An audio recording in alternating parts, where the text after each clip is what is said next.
তুমি বন্ধু পাতলা পাখি, আমি মোটু রাম, বসি বসি আমি তোমার বকুন মারছি। একটা পেয়েছি রে।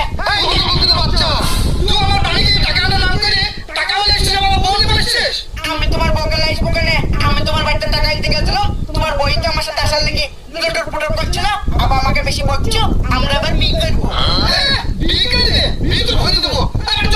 এবার আমনি বেশি গলা বাজাবেনি, আমি তোর সাথে যাবো না, আমি আমার ভাতার পেয়ে গেছি, আমাকে শাদি করেঙ্গে, তোকে শাদি করেঙ্গে। तुम मुलाकात करोगे। আব্বা মা কালী নানাদের বাড়ি গেছে। নানাদের বাড়ি গেছে? চল তোকে আজকে মনে করে যাবো, ভিতর বিচার করবো। এই তোরা ভাত খেয়ে বাজার যা, তোরা বলবো। ঠিক করে বলবে।